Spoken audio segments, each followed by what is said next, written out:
Entrevista. Cada 17 de julio, Uruguay conmemora el Día Nacional para la Prevención del Suicidio. Esta fecha busca promover la reflexión, concientizar y sensibilizar sobre una problemática que representa uno de los principales desafíos para la salud pública y el bienestar social del país. En este contexto, ayer, 14 de julio, se realizó la presentación de publicaciones académicas y territoriales sobre la temática, una actividad organizada por el Grupo de Comprensión y Prevención de la Conducta Suicida y el Programa de Salud Mental HC de la Facultad de Ciencias Sociales de la Universidad de la República. Para profundizar en esta temática nos acompañan Luciana Carrasco, licenciada en Sociología, y Catalina Barría, licenciada en Psicología y magíster en Sociología. Ambas integran el Grupo de Comprensión y Prevención de la Conducta Suicida de la Universidad de la República. Muchas gracias por estar, chicas. Bienvenidas. Gracias. Sí, a ustedes por la invitación. Capaz para conocer un poco más particular sobre la presentación que se hizo ayer en el marco del Día de la Prevención contra el Suicidio. ¿Qué tipo de investigaciones se dieron a conocer? ¿Cuáles son esos principales hallazgos que ustedes vienen también trayendo y divulgando en distintos medios, ¿no? Bueno, ayer presentamos la cuarta entrega del Estudio Nacional sobre Percepciones en torno al dolor, la muerte y el suicidio en nuestro país, que titulamos El suicidio en el Uruguay contemporáneo. En realidad este estudio viene desde el 2024 y en este último librillo lo que hicimos fue combinar 3 que salieron el mes pasado, que son una encuesta, grupos de discusión y un análisis de prensa, y en agarramos toda esa información y utilizamos una estrategia metodológica que se llama triangulación para lograr como ampliar la visión que ya teníamos en los otros librillos. Uh-huh. ¿Qué implica, perdón, esa triangulación y esa visión? ¿Y qué fue encontrado también? En realidad, nosotros teníamos las 3 técnicas como por separado. Lo que hacemos es tomar cada una de ellas para lograr como una visión más general del fenómeno y, por ejemplo, con la encuesta generamos 3 índices y esos índices lo que hacemos es agarrar los grupos de discusión y nutrirlos con lo que dice la gente. Uh-huh. Y luego utilizamos el análisis de prensa para ver cuáles son las formas en las que se comunican estos fenómenos, ¿no? Uh-huh. Y bueno, y este librillo era centrado profundamente en el suicidio. Luego igual van a salir otros que sean más sobre el dolor, sobre la muerte. En este año y el próximo año la posvención también va a salir en noviembre porque se celebra el Día del Superviviente. Bueno, no sé si se celebra, se conmemora el Día del Superviviente, que superviviente le llamamos a aquellas personas que son familiares o amigos de personas que se suicidaron y que que merecen como este reconocimiento, ¿no? Uh-huh. Respecto a la situación acá en nuestro país, ¿cuáles son los datos que se muestran hoy, las investigaciones sobre la situación del suicidio acá en Uruguay? Bueno, yo creo que algo que para nosotros es importante como señalarle a la audiencia, si bien nosotros manejamos los datos hasta el año pasado, el viernes salen como las cifras oficiales de los suicidios del año que pasó. Algo que para nosotros es como triste y alarmante es el alza sostenida que ha habido los últimos 15 años de las tasas de suicidio en Uruguay, ¿no? Tasas que se vienen incrementando sostenidamente, que nosotros siempre tratamos de pensar y decir, porque la pregunta que siempre surge es, bueno, ¿y por qué en Uruguay? Y ahí es que la encuesta también viene a aportar una serie de información que es importante porque nosotros creemos que es un fenómeno estructural, que tiene que ver mucho más allá de las patologías de salud mental, sino que responde a ciertas condiciones sociales que podemos pensar como vinculadas al trabajo, condiciones de vida, desigualdades o violencias, etcétera. Entonces, esa alza sostenida hace que Uruguay ocupe, lamentablemente, un lugar el lugar más alto de las tasas de suicidio en Latinoamérica, ¿no? Que podríamos capaz que como que pienso, no está bueno ser el primero en este tipo Sí, de, claro. de fenómenos. Y después también la visión que tiene que ver, por ejemplo, con el género, que sigue un poco la tendencia mundial, que va en el 75-25, es decir, es un fenómeno, al menos los suicidios consumados, más masculino que femenino, pero a nosotros tampoco nos gusta quedarnos como con esa reflexión, ¿no? Se matan más los hombres porque lo más probable es que haya una interiorización de ciertos mandatos sociales, patriarcales, etcétera, que llevan a que los hombres tengan más suicidios, pero también empezamos a ver que quizás Luciana ayer decía, y vos ahí corregime, que hace por ahí por el 90 eran 5 suicidios de hombre. En los 2000 eran 5 suicidios de hombre por cada suicidio de mujer, y a día de hoy son 3,3 suicidios de hombre por cada suicidio de mujer. Por lo tanto, la tasa de suicidio femenina subió, y eso es observable, digamos, es importante porque hay algo ahí que está cambiando en cómo las mujeres sufrimos, y que claramente no es algo bueno, porque subieron.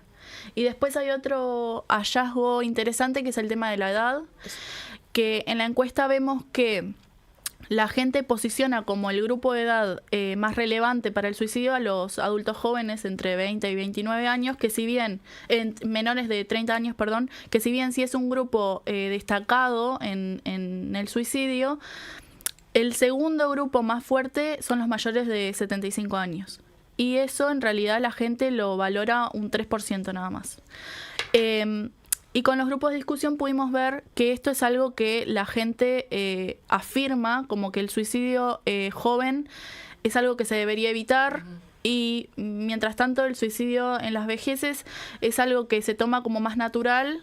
No lo cuestionamos tanto porque es una persona que ya vivió mucho, que quizás tiene patologías físicas, y que en realidad... es una persona igual, ¿no? O sea, sí, también deberíamos como focalizar ahí. Y capaz que ahí contar algo que a nosotros nos pareció interesante, que bueno, que es quizás una propuesta, ¿no? No aparece como una propuesta en el libro de suicidio en el Uruguay contemporáneo, en el último que sacamos, que es pensar esto de las edades por grupos etarios distintos a los que propone el MSP. El MSP tiene, para definir las tasas de suicidio, rangos de edad que son 5 años, es decir, cada 5 años corta, lo que a nosotros, capaz que aquí, yo siempre digo, nosotras venimos a hablar hoy día, pero tenemos detrás un grupo que viene 15, 14 años investigando esto, entonces estas son conversaciones que surgen también en el grupo. Es decir, cuando tenemos estas franjas de corte muy pequeñas,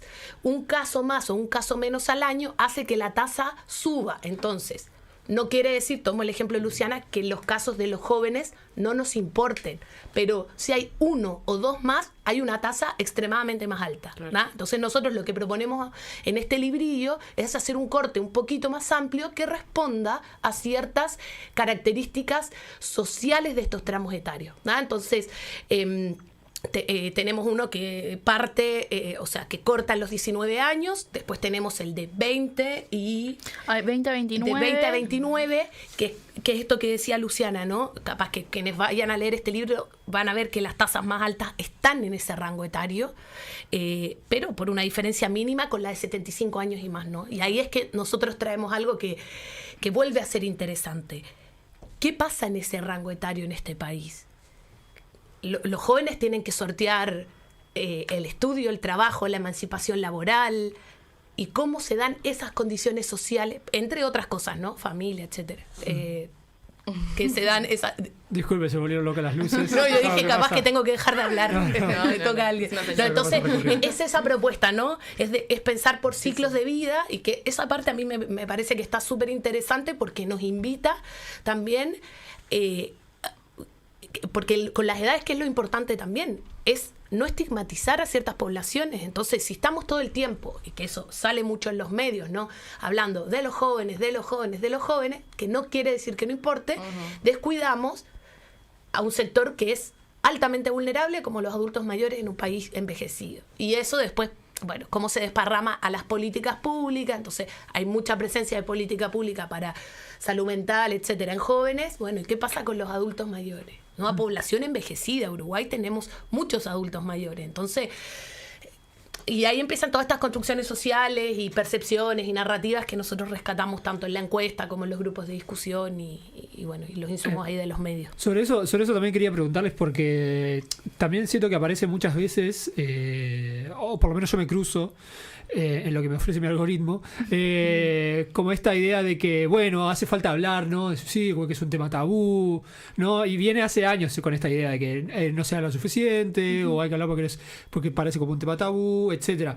En eso preguntarles si es tan así, si es un tema en el que no se habla, que aparece como tabú, y si cuando se habla, ¿de qué manera? ¿Qué pudieron relevar en ese sentido? Bien, sí. Nosotros creemos que es súper importante hablar del suicidio. De hecho, tenemos un capítulo casi al final del libro que hablamos de mitos, y entre ellos está esto de si no lo hablamos es mejor porque evitamos el efecto contagio, que en realidad es otro mito más. Claro. Y no tengo ahora muy bien acá.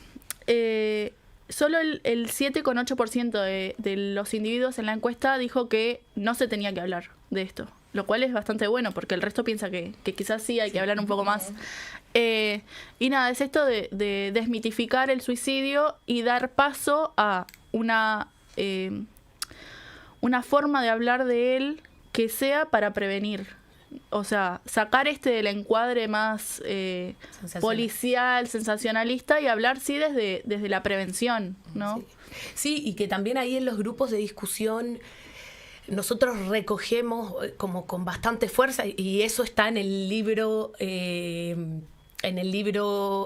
específicamente de los grupos de discusión, está el librillo amarillo, que ahora me estoy acordando del color, digo, porque están circulando también por redes, etcétera. Entonces, donde hay una necesidad imperiosa de parte de la ciudadanía de que de esto se hable, ¿no?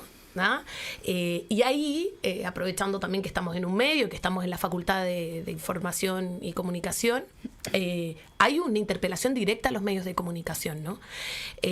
Recuerdo por ahí una frase que dice: basta, ya no estamos, que lo dice un entrevistado, ¿no? Ya no estamos en época en que los medios no hablen de esto, pero háganlo con criterio, háganlo. Nosotros repetimos, la Organización Mundial de la Salud tiene un manual específico para el relevamiento de noticias y el rol de los medios de comunicación, donde dice todo lo que tienen que hacer y también lo que no tienen que hacer.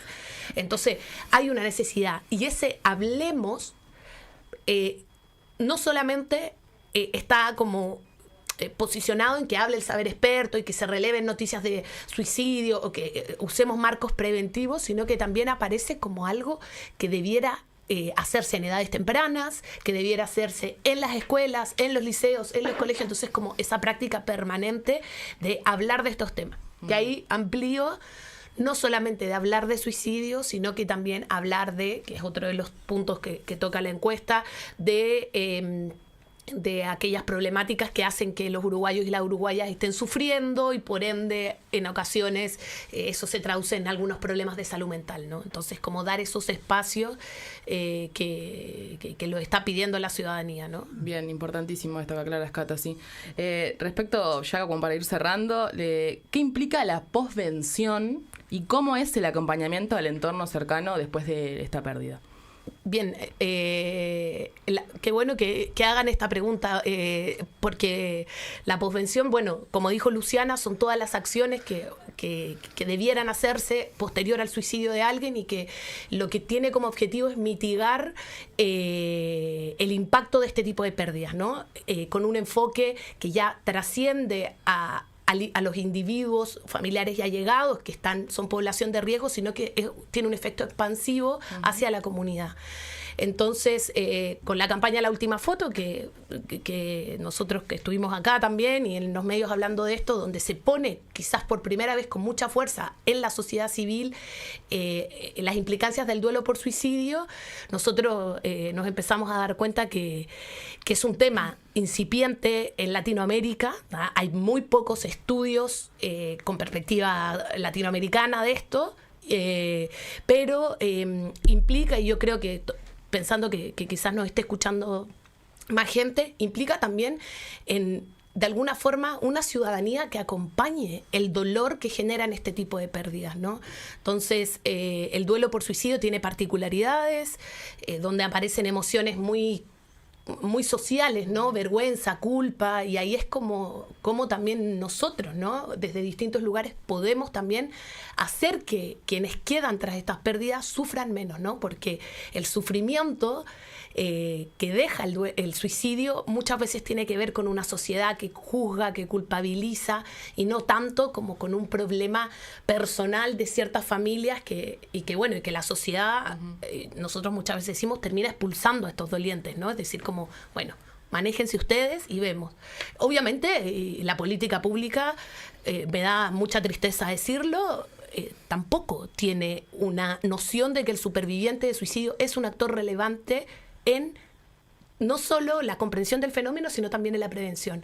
Entonces, nos falta mucho para poder generar protocolos, manuales en los distintos organismos, y yo creo que este estudio trae toda esta parte descriptiva inicial, donde nosotros ahora en noviembre todavía no sabemos muy bien con qué tipo de técnica metodológica vamos a trabajar, seguramente sea triangulación, para hacer dialogar también los datos de la encuesta con los de la prensa y con los de los grupos de discusión sobre el duelo por suicidio específicamente. Así que. Luciana Carrasco y Catalina Barría, integrantes del Grupo de Comprensión y Prevención de la Conducta Suicida de la Universidad de la República. Muchísimas gracias por este ratito en Uniradio, en Comunidad del AR, y quedamos a disposición para cualquier cosa. Gracias a ustedes. Ya volvemos con Comunidad UDELAR.